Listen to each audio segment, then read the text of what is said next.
자, 우리 옆 사람도 한번 인사해 보겠습니다. 기도의 정상에 섭시다. 기도의 정상에 섭시다. 기도의 정상에 설 수 있길 바랍니다. 자, 저는 오늘까지 3주 동안 우리는 이렇게 기도하라, 이렇게 기도하라 라는 제목으로 말씀을 나누고 있습니다. 자, 이렇게 기도하시고 계십니까? 예.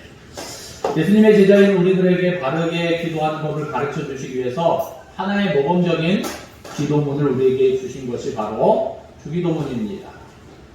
구절은 이렇게 시작하고 있습니다. 그러므로 너희는 이렇게 기도하라.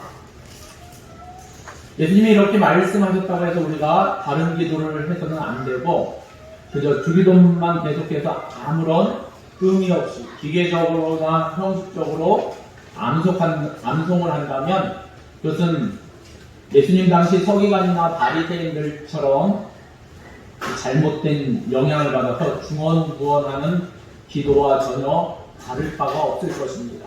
그래서 주님께서는 이렇게 기도하라 하시면서 어떻게 기도해야 할까 하는 것을 분명히 우리에게 말씀해 주고 계신 것입니다.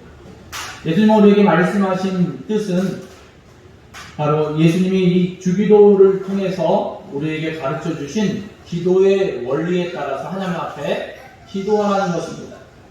그러므로 우리는 예수님이 주기도문을 통해서 가르쳐 주신 기도 정신을 잘 파악해서 하나님 아버지께 기도 드려야 할 줄로 믿습니다. 오늘은 이어서 예수님은 우리에게 일용할 양식을 위해서 기도하라고 말씀하셨습니다.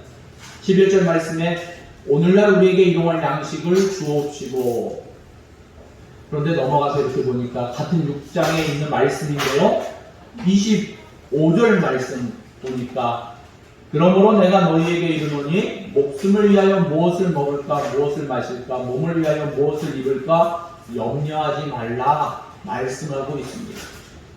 예수님은 우리에게 무엇을 먹을까 무엇을 마실까 무엇을 입을까 염려하지 말라고 말씀하셨는데 그 이유가 우리에게 설명해 주고 계십니다. 하나님은 공중에 나는 하찮은 참새 한 마리라도 잊지 않고 먹이신다는 말씀입니다. 드레핀 백과파 심지어는 오늘 있다가 지는 들풀도 하나님은 잊지 아니하신다고 말씀하십니다. 하물며 하나님이 우리에게 필요한 모든 것을 공급해 주시기 때문에 우리는 무엇을 먹을까, 무엇을 마실까, 무엇을 입을까 염려할 필요가 없습니다. 그럼에도 불구하고 예수님은 우리에게 일용할 양식을 위해서 기도하라 가르치셨습니다. 왜 그렇게 하셨겠습니까?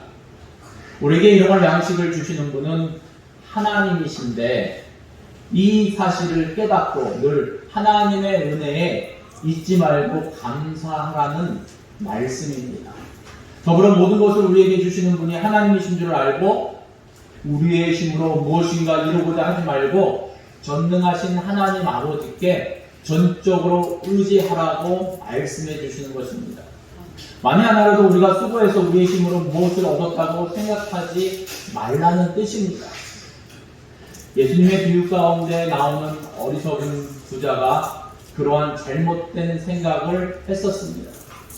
어느 농사가 잘 되었습니다. 그래서 부자는 독간을 새로 짓고 그 속에 여러 해 쓸 곡식을 가득 채워놓게 되었습니다. 그리고 그는 만족해서 흐뭇한 마음으로 스스로 이렇게 이야기합니다.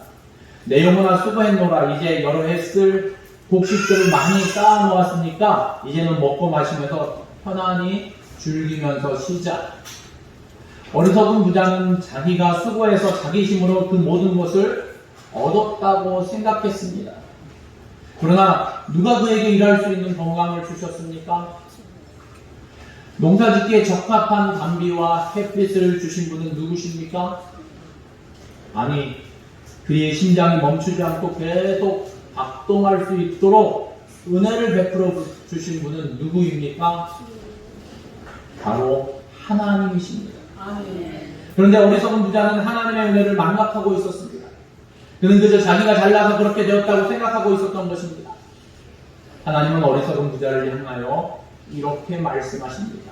누가복음 12장 20절 말씀입니다.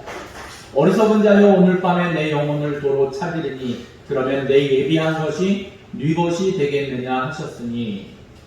사랑하는 성도 여러분, 우리에게 있는 모든 것이 하나님의 은혜라는 사실을 잊지 말아야만 합니다. 하나님의 은혜에 감사하고 우리에게 모든 것을 허락하신 분이 바로 하나님이라는 사실을 깨닫고 모든 일에 하나님 아버지를 힘있게 의지할 수 있기를 바랍니다. 아멘. 오늘 11절 말씀을 다시 보면 오늘날 우리에게 일용할 양식을 주옵시고, 제일 먼저 나오는 단어가 오늘날입니다. 이 똑같은 단어가 누가복음 11장 3절에도 나와 있는데 이렇게 기록되어 있습니다. 우리에게 날마다 일용할 양식을 주옵시고. 일용할 양식을 위해서 기도해야 돼. 생각날 때마다 이따금씩 기도하라는 뜻이 아닙니다. 날마다 이 간구를 드리라는 말씀입니다. 무슨 일을 하든지 언제나 우리 자신의 힘으로 하지 말고 전적으로 하나님을 의지하라는 것을 우리에게 가르쳐주고 있는 말씀입니다. 어떤 어린아이가 길을 가다가 자기 앞에 커다란 바위가 있는 것을 발견했습니다. 사람들이 다니기에 불편할 것 같아서 내가 저 바위를 치움으로 사람들에게 도움을 주자. 바위를 움직이려고 했지만 밀어보기도 하고 당겨보기도 하지만 끔쩍 안 합니다. 그래서 학교에서 배운 지식에 따라 지렛대의 원리, 그래서 장대를 찾아서 돌을 놓고 지렛대를 활용해서 눌러봅니다. 그래도 꼼짝하지 않습니다. 그것을 바라보던 아버지가 빙그레 웃으면서 아이에게 물어봅니다. 얘야, 내가 할 수 있는 모든 방법을 다 해보았느냐? 아이는 자신있게 대답합니다. 그럼요 아버지, 제가 할 수 있는 방법은 다 써보았습니다. 그러나 아버지는 말합니다. 아니야, 너는 제일 쉬운 방법을 잊고 있단다. 아들은 의아스럽게 생각하다가 아버지의 의도를 알아차렸습니다. 아버지, 그렇군요. 아버지께서 좀 도와주세요. 아버지는 그래야 빙그레 웃으면서 단숨에 그 큰 바위를 옮겨주셨다는 것입니다. 사랑하는 성도 여러분, 우리 자신의 힘으로 하려고 하지 말고 무슨 일을 하든지 매사에 하나님을 의지해야만 하는 것입니다. 기도는 무언가 터져서 하는 게 아닙니다. 기도는 특별할 때 하는 게 기도가 아닙니다. 미리 나에게 평안한 하루를 달라고 기도하고, 오늘 하루도 하나님께서 나와 동행하심으로 모든 것을 풍족히 허락하시고 또 작은 부분까지라도 하나님께서 인도해 주실 것을 미리 기도하는 것입니다. 아멘. 성경은 우리에게 그래서 전적으로 하나님 앞에 기도할 것을 이 말씀을 통해서 가르쳐주고 있는 것입니다. 우리에게 일용할 양식을 주시는 분은 하나님이시고 일할 수 있는 건강을 주시는 분도 하나님이십니다. 일하고 싶은 마음을 주시는 분도 하나님이십니다. 일할 수 있는 직장을 주시는 분도 하나님이십니다. 그러므로 우리는 무슨 일을 하든지 우리의 힘을 믿지 말고 전적으로 하나님을 의지함으로 모든 일을 채워주시는 하나님의 은혜를 마음껏 체험함으로 일용할 양식을 위해서 기도하는 저와 여러분 되시기를 예수님의 이름으로 축원합니다. 예수님은 우리에게 제사함을 얻기 위하여 기도하라고 가르치셨습니다. 12절 말씀해 보니까 우리가 우리에게 죄지은 자를 사하여 준 것 같이 우리 죄를 사하여 주옵시고. 우리 인생에 있어서 가장 절실한 문제는 바로 제사함을 받는 것입니다.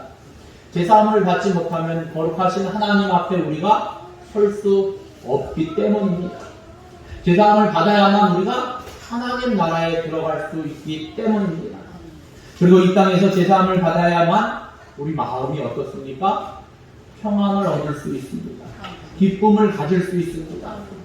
물론 우리는 이미 예수 그리스도의 보혈로 말미암아 모든 죄를 깨끗하게 씻음 받은 하나님의 자녀입니다. 우리에게는 결코 정죄함이 없습니다. 그럼에도 불구하고 예수님은 오늘 우리에게 제사함을 얻기 위하여 기도하라 가르치고 계십니다. 왜 그러시겠습니까? 요한복음 13장에 보면 예수님께서는 제자들의 발을 씻기시는 장면이 나옵니다.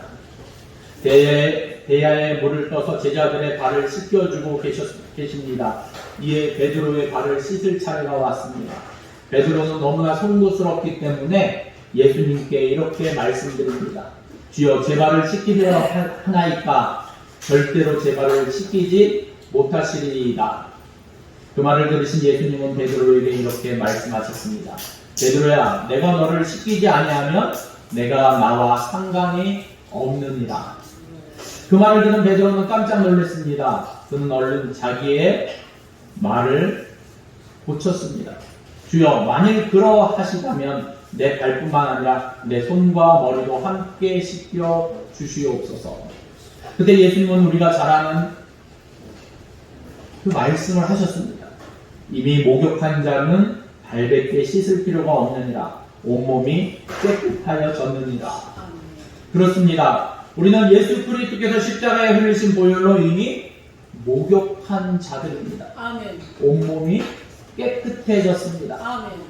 그러나 우리가 죄악된 세상에 살아가다 보면 우리도 모르게 죄악의 먼지가 날라와 우리의 발에 앉게 됩니다.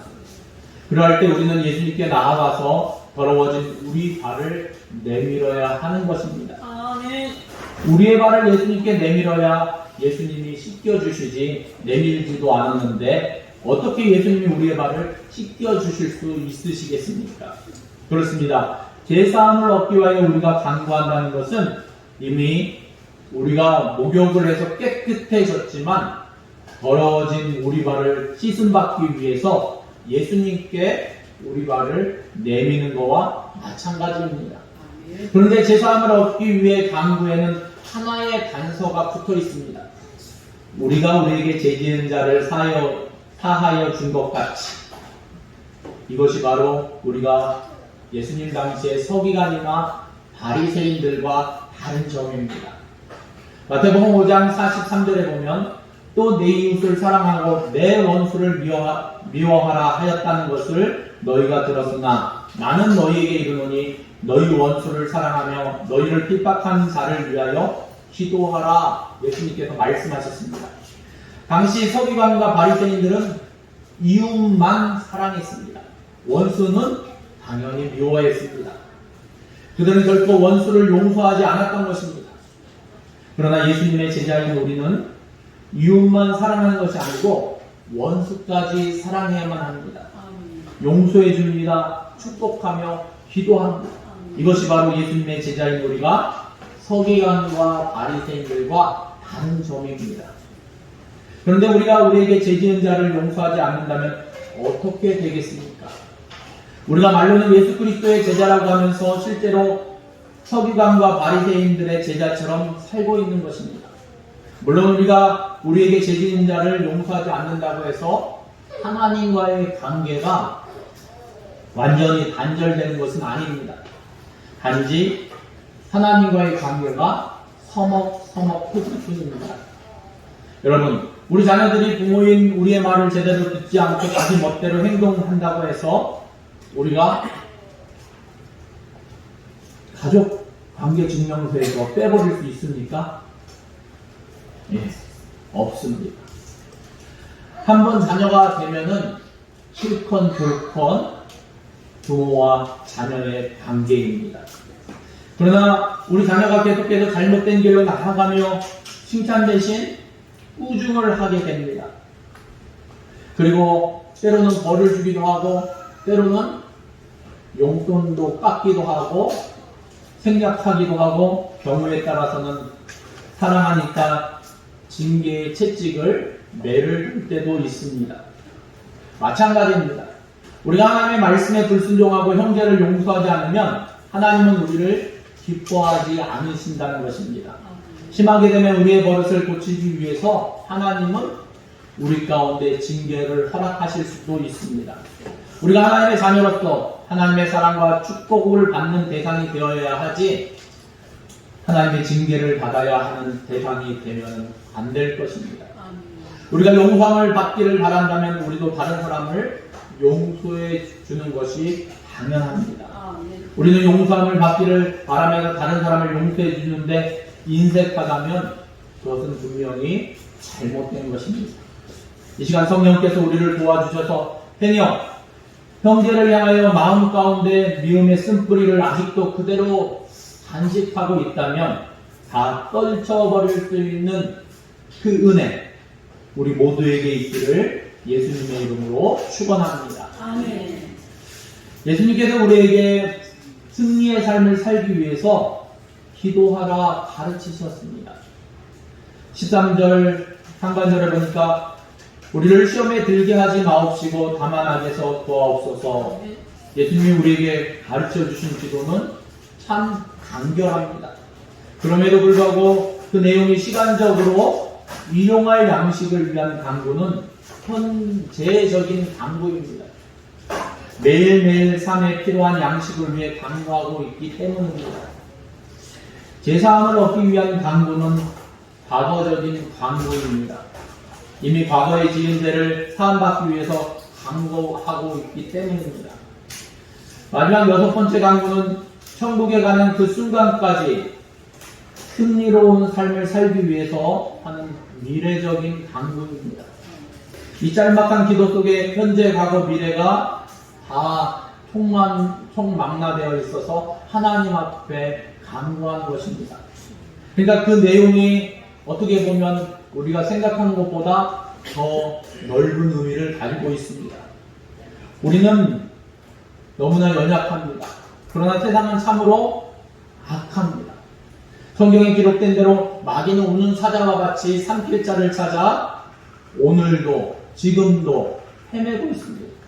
우리가 이러한 사실을 생각할 때 우리를 시험에 들게 하지 마옵시고 다만 악에서 구하옵소서라고 기도를 절실하게 드릴 수밖에 없는 것입니다. 그런데 성경에 보면 시험이라는 단어가 좋은 의미로 쓰일 때도 있지만 나쁜 의미로 쓰일 때도 있습니다. 예로 하나님의 아브라함을 시험하셨습니다. 너의 독자 이삭을 내게 번제로 드리라고 아브라함에게 하나님은 말씀하셨습니다. 그런 시험을 아브라함에게 주신 것입니다. 망하게 하기 위해서 주신 것이 아닙니다. 더 큰 축복, 여호와 이레의 축복을 주시기 위해서 하나님은 아브라함에게 시험을 주신 것입니다. 좋은 의미의 시험입니다. 반대로 악한 마귀가 에덴 동산에서 선악과를 가지고 아담과 하와를 시험했습니다. 마귀는 광야에서 40일을 금식하신 예수님을 넘어뜨리고자 시험했습니다. 이것은 나쁜 의미의 시험입니다. 그러나 우리말이나 성경 원어에는 좋은 의미건 나쁜 의미건 똑같은 단어를 사용했습니다. 시험이라는 단어입니다. 만약 우리가 시험을 좋은 의미로 해석한다면 6번째 강구는 무슨 뜻이 되겠습니까? 하나님, 지금 제가 당하고 있는 이 시험에서 낙심하지 않게 하시고 믿음으로 당한 모든 시련을 인내하고 이 시련을 이겨내고 승리로운 삶으로 하나님께 영광을 돌리게 해 주십시오 라는 의미가 될 것입니다. 그러나 시험을 좋지 못한 의미로 해석한다면 어떻게 되겠습니까? 하나님, 제가 지금 유혹을 받고 있습니다. 그러나 그 옛날 성경 속에 있는 인물들처럼 요셉이나 다윗처럼 저도 유혹을 물리치고 승리하는 삶을 살게 해 주십시오.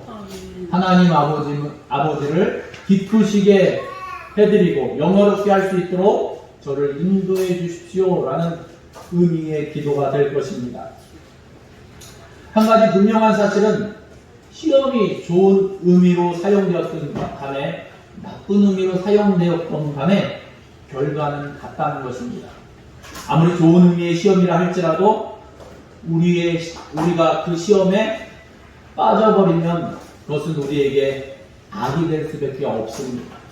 그러나 반대로 나쁜 의미의 시험이라 할지라도 우리가 그 시험을 물리치고 승리한다면 그것은 우리에게 축복이 되고 선이 되는 것입니다. 아멘.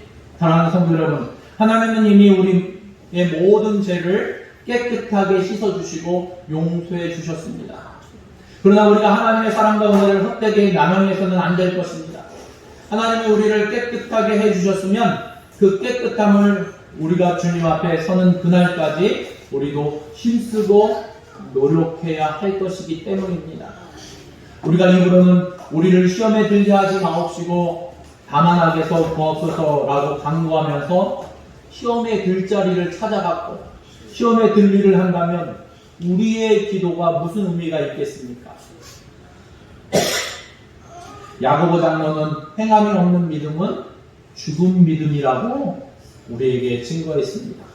마찬가지로 행함이 없는 기도는 죽은 기도라고 말할 수밖에 없을 것입니다. 우리가 일용할 양식을 위해서 기도했으면 우리도 열심히 일용할 양식을 위해서 일해야 한다는 것입니다. 성경은 일하기 싫어하거든 먹지도 말게 하라 말씀하셨습니다. 우리가 제사함을 얻기 위해서 기도했으면 우리도 다른 사람의 죄를 용서해 주면서 살아야 한다는 것입니다. 우리는 용서받기를 원하면서 다른 사람을 용서해 주지 않는다면 분명히 잘못된 태도이기 때문입니다. 우리가 시험에 들지 않기 위해서 기도했으면 우리의 입, 우리의 눈, 우리의 손, 우리의 발이 실족하지 아니하고 바른 길로 가도록 우리의 삶 속에서 실천해야 한다는 것입니다. 그리할 때 에베네셀의 하나님이 우리를 지금까지 인도하시고 도우신 것처럼 임마누엘로 우리와 함께 하시고 여호와 이레로 우리의 발걸음을 인도해 주시고 여호와 니시 되신 하나님께서 우리로 하여금 승리하게 하신다는 것입니다. 우리는 고린도전서 10장 13절 말씀을 잘 알고 있습니다. 하나님은 결코 감당치 못할 시험을 허락하시지 않는다는 것입니다. 우리 성부 하나님은 우리가 당하는 모든 시험을 다 알고 계시고 통제하고 계십니다. 성자 예수님은 우리와 똑같이 육신을 입고 이 땅에 오셨습니다. 예수님은 모든 시험을 이김으로 말미암아 그리스도 예수 안에 있는 우리가 얼마든지 시험을 이기고 승리할 수 있다는 것을 몸소 보여주셨습니다. 성령 하나님은 우리의 보혜사가 되셔서 지금도 우리와 함께 하시면서 우리로 하여금 시험을 능히 이길 수 있는 힘을 공급해 주십니다. 그러니까 우리가 얼마든지 시험을 이길 수 있습니다. 우리에게 능력 주시는 자 안에서 우리는 얼마든지 시험을 이기고 승리할 수 있는 것입니다. 그러므로 우리가 약해져서는 안 됩니다. 우리는 강하고 담대한 믿음을 가져야만 합니다. 얼마든지 내가 시험을 이기고 승리할 수 있다, 이런 확신을 가지고 마귀를 대적해서 시험을 이기고 승리할 수 있는 우리 모두가 되기를 바랍니다. 그리할 때 우리의 삶을 통해서 하나님께서는 영화롭게 되며 하나님 아버지께 큰 영광을 돌릴 수 있는 우리 모두가 될 수 있는 것입니다. 진심으로 우리 안에 이렇게 기도하라 하신 예수님의 말씀에 따라 그 기도 정신을 가지고 기도함으로 말미암아 우리 삶 속에서 주님께서 허락하신 능력 주시는 자 안에서 모든 것을 감당할 수 있는 저와 여러분 되시기를 예수님의 이름으로 축원합니다. 기도하시겠습니다. 하나님 감사합니다. 하나님 이렇게 기도하라 말씀하셨는데 하나님 우리가 주님께서 가르쳐 주신 기도의 원리, 기도의 정신을 가지고 기도하기를 원합니다. 하나님을 사랑하는 마음으로 기도하기를 원합니다. 이웃을 사랑하는 마음으로 기도하기를 원합니다. 하나님의 나라와 하나님의 이름을 위해서 기도하기를 원합니다. 하나님의 뜻을 이루고자 기도하기를 원합니다. 하나님 또한 일용할 양식을 위해서 또 시험에 들지 않기 위해서 기도하기를 원합니다. 승리하는 삶 살기를 위해서 기도하기를 원합니다.